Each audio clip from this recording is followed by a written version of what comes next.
welcome back. We're the Book Mavens, even though it's just me here by myself. We had an issue when we were recording, and for whatever reason, the intro to today's episode was lost. The bulk of our conversation we still have, and we'll be switching to that in a moment, where you'll see me and Rachel.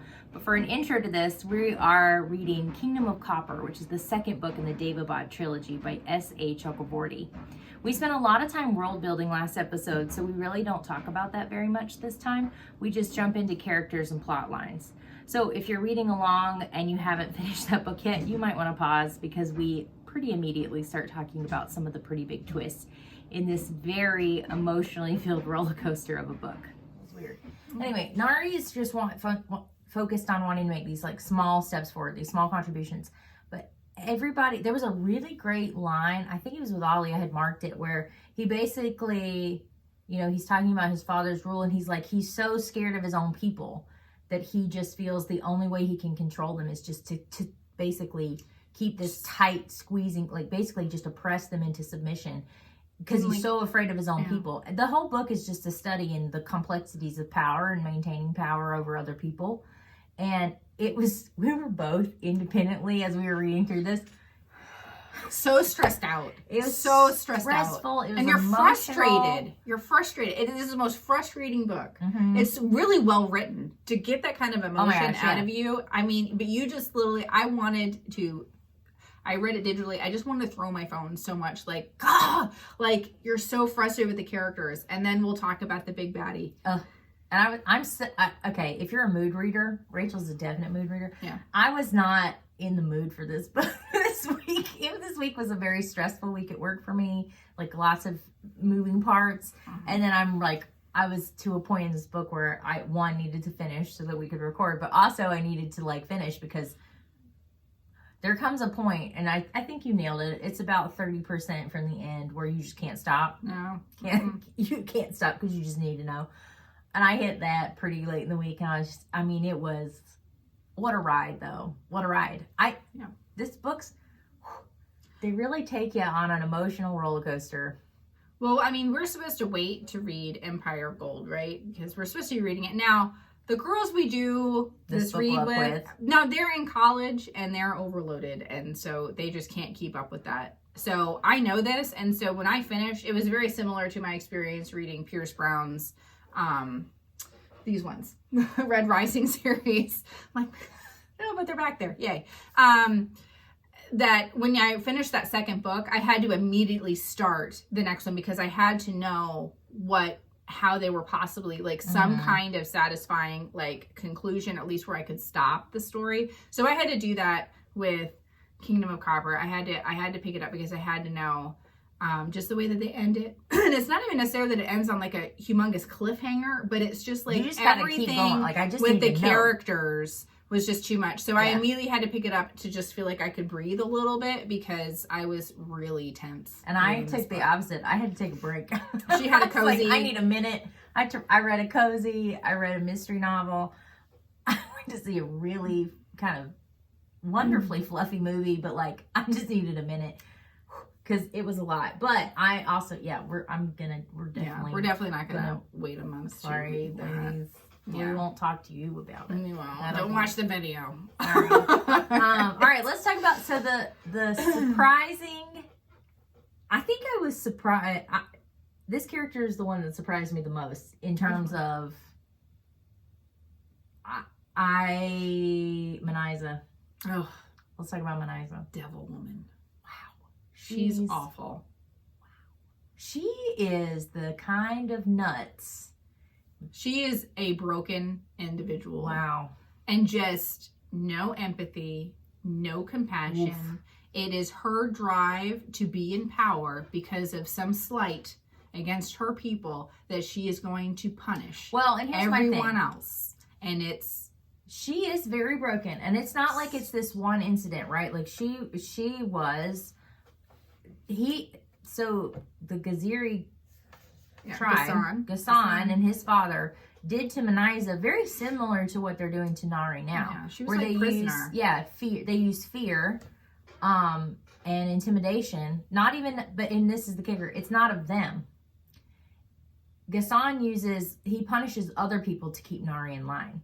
And you learn through the course of the story that him and his father did the same thing to Manaisa. So, like, you understand, even though you completely understand where she's coming from in her sense of, like, her anger and her hatred and her drive for revenge. Like, you get where it's coming from, but it's at this, like, massive scale.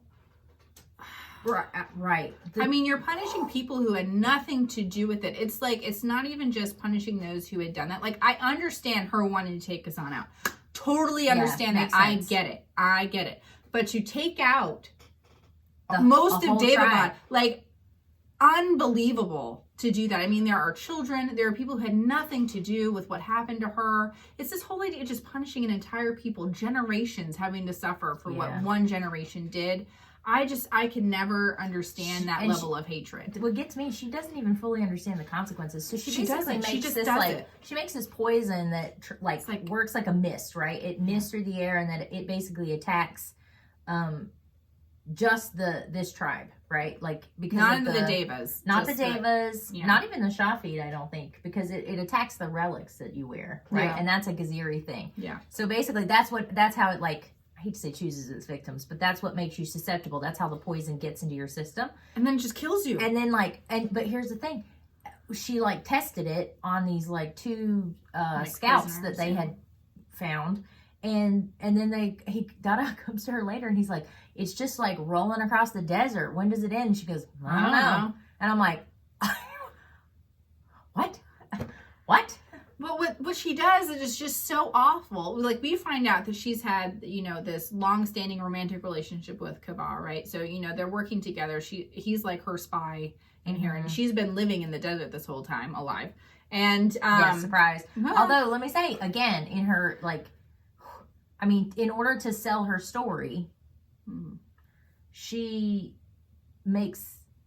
even makes Kava believe she's dead. Like, she doesn't tell him for a long time. Like, if you remember, like, he only recently has found out the truth.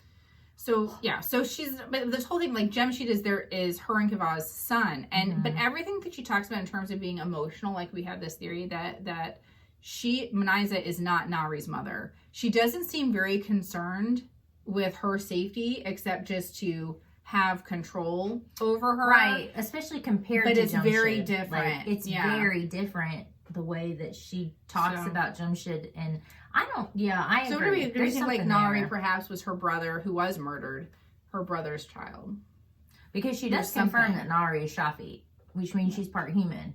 And there's no way this woman, the way that she talks about humans, I'm like, would be with a human. I just can't believe it. No, there's got to be more there. She's so manipulative. I'm immediately suspicious of everything she says, just like I'm suspicious of everything Kazan says. I'm like, sir. It's just all about power. It's all about getting power and maintaining power, and they do it. They're like opposite sides of a mirror. I mean, just to crush every sign of opposition. Crush it. And there's just no excusing that behavior. She causes an almost genocidal level event in Daevabaad. There's no getting over that. And we need to talk about Dada. So Dada, we think, is dead. Nari suffers tremendously over his loss. And he was dead. He was dead. The way I read the beginning, he was dead. And again, this part frustrated me really so much in the beginning of the book. Manaisa brings him back, but he's now even more powerful. Yeah, somehow removes the limitations of Suleiman's seal. Like, she somehow freed him from Suleiman's seal, and so he's in like his true Dada form. Yeah, it's closer to the Ifrit. Ifrit. That's how the audiobook says it. The Ifrit. That's it. Yeah, they're like more like demonic. Yeah, they don't look human. Yeah, no. Which is something Dada struggle with, because he wants to stay in his humanoid so he can form. Flip back and forth. But it's really hard for him to control the power in that form. And she keeps saying, like, well, just to embrace being like this fire, like claws. I mean, like, it sounds really intense. I don't know. And I know that this is just my, like, individualism. I mean, I know it's because I was raised in the United States, but this, like, total disregard for what other people want. Like, they don't ask them. They just like, she just yanks him back and says, and then she tries to like cajole him to her side. And then anytime he's like, no, this is wrong, she's like, you serve me, blah, blah, blah. And I'm like, it's not a matter of loyalty anymore. This is outright slavery. This is enslavement. He's been told that this is something voluntary, kind of brainwashed. This is what we do. This is who we are. As a people, we serve the Nahid. But it's slavery. They've just used brainwashing to convince them that this is what they do. And it's so hard to watch somebody like that. I mean, he just struggles the whole book. Like, you get his inner thoughts. You know that he has misgivings about what's going on, but he does it anyway. Like, I need a rebellion from Dada, because at this point, I mean, like, he's almost like unsalvageable to me. Like, I don't know how I'm supposed to care about him. I think he knows that. Like, I think for me, that's what really. He's like a doomed character. There's a scene where they're trying to call the Marid, and they do it by killing a human. And he won't let Manaisa do it because he's like, I can't let her take that sin on her, because he feels like he's like it's his role as her servant to do that. And so he knowing that is like something that he believes that's going to morally doom him, and he does it anyway so that she doesn't have to do it. And I'm back here in the back of my mind going, what? Like, red flags, y'all. We're not even red flags. Like, we are like flashing lights. What are you doing? It's just insane. And this is the level of emotion that you're going through on this whole book. It's such a well-written story. Like, the plot is just, and it moves too. It moves fast. You're involved. I mean, like the first one, I mean, there's things consistently happening. The pace is very good. I mean, you get to the end, I mean, it's just the utter devastation, and then there's a whole breakdown in regards to the power and who has Suleiman's seal. And then we have Ali, who is doing his best to, like, throughout the whole book. I mean, he really shines in this one. So does Nari, of course. But, like, he's helping her do all this hospital stuff, and he is just as much of a victim. And the way it ends, and they get just, like, catapulted out of Daevabaad and end up back in Cairo. And so it's like starts Nari's journey all over again, and this is supposed to be like on like the other side of the world almost. Yeah, like so now, because I mean, it took them like a month to get to Daevabaad from Cairo when she went with Dada, and like so her and Ali are like, and then in Daevabaad, you have no idea what's happening because Suleiman's seal is no longer in Daevabaad. It's not in Daevabaad because it's in Ali. I mean, let's just Ali, and so and then Manaisa says her magic is gone right there. All their magic's gone. Everyone's magic's gone. I'm pretty sure that, all magic is gone from Daevabaad. It's not very clear about what's happening, but like the implication is that the magical, like, hiding things, the things that hide Daevabaad are gone. Like that they're cracking. You know, when he's talking about the dome. And I'm like, ooh. Well, there's something that Mungadir says, like, that the seal has to be within Daevabaad. Oh, right. So everything's connected to this seal, and then it's not, and you're just like, and I'm just so glad that fucking Manaisa doesn't have her power anymore. Like, I mean, but it's healing power, but I just well, the only one that still does, Dada does. Dada still has his power because he's not connected to the seal. Yeah, she wasn't using so that he's power the only one who has power, him and the Ifrit, and that's it. Everyone else is powerless in Daevabaad. Although, welcome to being a human. But not just that, Nari's power is gone. She can't heal herself or others. Wait, we don't know that. Yeah. She healed herself. Yeah, we don't know that. No, she doesn't have power. Everyone's power is gone. So this means that I had not started Empire yet, so I didn't know that. Sorry. Spoiler. I'll stop because I forget because I just picked it up. And so it's okay. Anyway, it's just a little spoiler for the next one. Yet. Nari does not have any power. None of them do. That's what I'm saying. Oh, okay. Like, we don't know being outside of Daevabaad. Boop. Good thing that Nari and Ali are like the two most capable of surviving on their own power. Good character choice there, I guess. I don't know. And this is what I'm saying. I don't know where she's taking it. I don't either. But I want to know. It's like with Poppy War. Poppy War was such a difficult book for me in a different way than this one is difficult. This one is so... You have people you could root for. Poppy War, you didn't like anybody. Yeah, I know, it was tough. Whew. But I wanted to know how they were going to end this story, and I really want to know how this story ends. Like, yeah, I would say, okay, in terms of recommending this series to people. Okay. I don't think it's about the person that you recommend it to. I think it's about timing. I do think you have to warn, because I've been recommending City of Brass to like everybody. But now I feel like when I talk to people, I need to caveat that you need to be in a place where you can go on an emotional roller coaster. Because you're just going to be frustrated. Yeah, this is not an escapism to be in a book. bad mood. Yes, this is not an escapism book when you're just looking for something, you know, like happy and this to isn't get it. you through.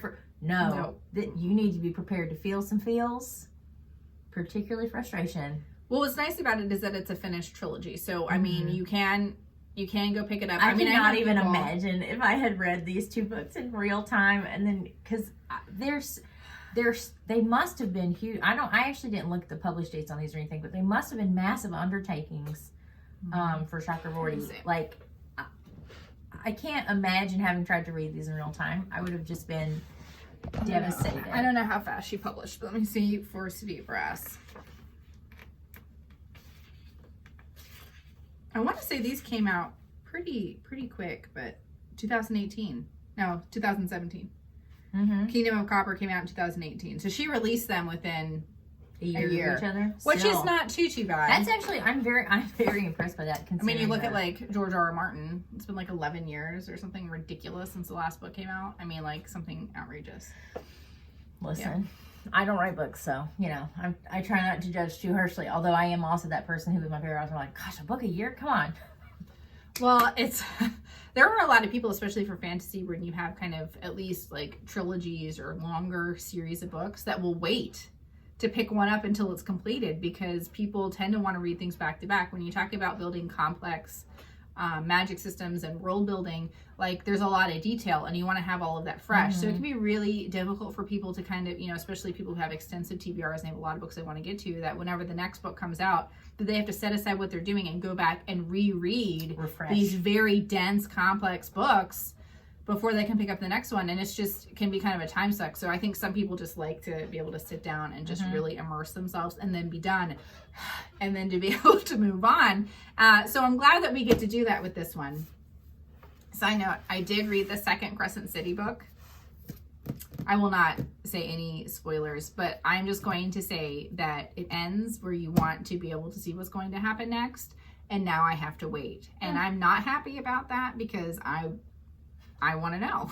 So I torture myself with some authors. And I haven't read any Crescent City. Yeah, so she's okay. I'm one of those people who can wait until the TV series is completely over to watch it, because you don't want to wait. I only have so much mental capacity for cliffhangers in my life. Like, we have very tough jobs, so I just don't. It's not an immediate gratification and payoff. I mean, Netflix has spoiled us now since they were the first ones really to release an entire series. But now they're doing the whole like one episode a week thing. Like when they did that to me with the Great British Bake Off, I was like, oh, I know.